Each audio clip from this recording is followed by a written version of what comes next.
This article is regarding cyber crimes. Under Information Technology Act 2000, the word cyber crime has not been defined. But cyber means anything, any information relating to computers, internet and the electronic information that is transmitted or received. So instead of saying even dictionaries also, what is cyber is not, there is no direct meaning for cyber, but it is said that it is related to computer information. Any information that is come from computer or sent from computer, we can say it is cyber. Then crime means crime. Crime means anything which attracts punishment which is provided in the acts, whether it is code or act. So cyber crime means a punishment for committing an offence by using the knowledge of computers or wrongful information sending through computers. We can say all issues relating to information that is sent through computers and received from computers. So what sorts of offences can be said as cyber crimes? For example, a boy loves a girl and they are about to be married. Another boy who does not like this marriage, he sends some message to the girl sending a picture in which his friend, that is the boy, first boy who fell in love with the girl, is seen with another girl. So this message is sent, this picture is sent to the girl with whom the boy is going to be married. What will happen by sending such message, sending such picture? The marriage between the boy and girl is broken. After lodgement of a complaint, the police will investigate and find out that the photograph which is depicting the boy with another girl is morphed.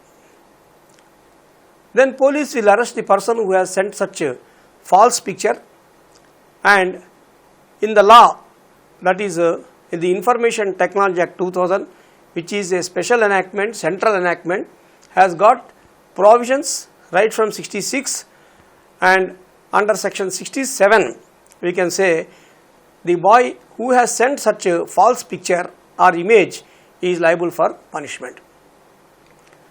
So under the cyber crime, what the special things which are important for discussion are that there is no particular clause for presumption. There is no particular clause in the act for burden of proof. In the absence of these two, what the criminal courts are doing, they are relying upon the general law, that is either Evidence Act, say section 106 of Evidence Act, or the Criminal Procedure Code, and they are awarding the punishments. In order to attribute offence, cyber offence, to a person who is said to have committed any offence, it is important that the IP address used by such boy has to be ascertained invariably. In the absence of IP address used by such boy, no punishment can be awarded. For example, in the instant case, example what I have told about the image, false image that has been sent, the police who are duty bound to investigate the cyber crime are supposed to go and seize the hard disk which contained the morphed photograph, and also the IP address which has been allotted to the boy who has used either desktop, laptop or Android mobile. It is the science that whoever uses internet on being asked, that is in the pursuit of getting net connection, he will be allotted an protocol number, that is called IP address, internet protocol address. So that address will contain long digits like 103.18.124.18 like that. Every time the IT protocol numbers will keep changing. So police have to first of all ascertain through which source of system the false image has been sent, for which police have to really know the geographical position of the computer that has been used. Geographical position of the desktop, laptop or Android phone has to be first ascertained. Then the question of IP address comes. If the IP address is located, it is the duty of the cybercrime police to immediately seize the mobile phone containing memory chip or desktop containing the hard disk or laptop containing the hard disk. So from sender end, it is the duty of the police to collect the hard disk. Now what they are doing, instead of collecting the desktop hard disk, they are going to the other end, receiving end, and they are getting that hard disk and sending it to laboratory. That hard disk might contain some information regarding the offence that has been committed, but that is not sufficient under cyber law. Now even the courts are convicting accused persons basing on the prosecution, that is the evidence collected by the prosecution, that is the hard disk what has been collected at the receiving end, and that has been sent to laboratories, and this laboratory is giving information as to located clusters or unlocated clusters. If these located clusters or unlocated clusters is also based on the binary theory system, and in order to send one word through internet, say for example hi, so you say that two English letters HI hi, but only two letters will not be flashed. Along with these two letters, English letters HI, there are about 50-60 letters will take these letters HI, and these are gone to the receiving end computer, and in the hard disk they are located. There are disks, A disk, A drive, B drive, C drive and D drive. In one of the drives this information is stored. Now police are collecting the receiving end storage, they are trying to proceed with the case before the trial courts. That is not correct. So for all IT offences, it is must and it's a must condition that police recover the hard disk and also the mobile phone if it is a mobile phone, laptop if it is a laptop, or desktop, whatever it is they should collect, and also the hard disk.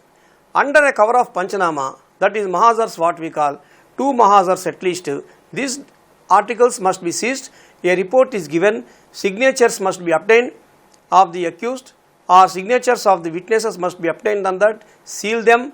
If a report comes from laboratory, even that report to be kept in seal cover and placed before the trial court. This is the procedure to prove that an offence under cyber law has been committed or not committed in respect of an accused person.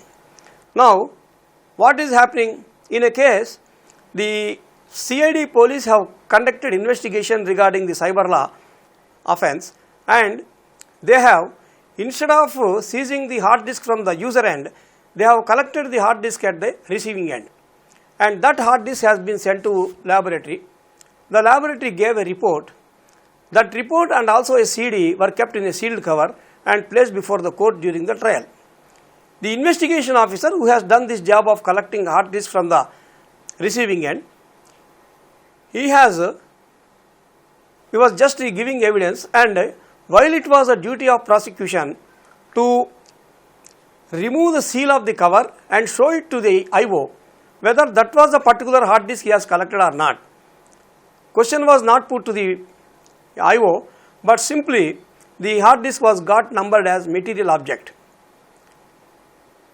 Defense has taken immediate serious objection while arguments, saying that when the IO did not identify his own material that were sent to FSL, how can the court rely upon such evidence?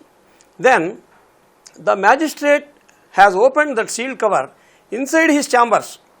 that is after arguments of both parties to the case.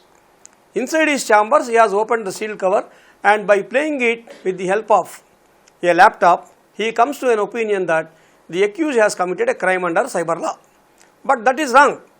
The magistrate cannot open in his chambers, sitting alone, and see the content what is hidden in the hard disk. He cannot do it. If he wants to ascertain what is there in the hard disk, he has to invariably see in the open court in the presence of counsel for the defense as well as the prosecution. So this is the place where the courts have committed a serious mistake, and I am sure when the matter is taken in appeal, the appellate court, if it is intelligent, would discard the judgment of the trial court. This is how things are bungled up, and in a good case where accused persons will be convicted 100%, they are being acquitted because of these lacunas in the style of conducting prosecution. Maybe due to lack of knowledge of the investigation officers or public prosecutors or even the magistrates, whatever you call. This is the fate that has been seen by the accused persons. And one more thing, several cases I have seen where questions were put to investigation officer. In a case of murder, the investigation officer draws out a sketch. The question is asked to him, what is the difference between, or question is like this, how many centimeters would equal to 1 inch, or 1 meter is equal to how many feet? Simple questions. The investigation officers who are inspectors of police rank, they are unable to answer it properly in the court. When this is the knowledge of the investigation officers, one can easily understand that what would be the result that would be coming after the conduction of complete trial, and what judgments that the court must be delivering. So this is very important information about Information Technology Act 2000. The Act does not contain the basic, most important word, cyber crime. There is no definition in the Act, and the Act is still containing, as I said, 66A. One can understand easily in which sort of judicial system we are living.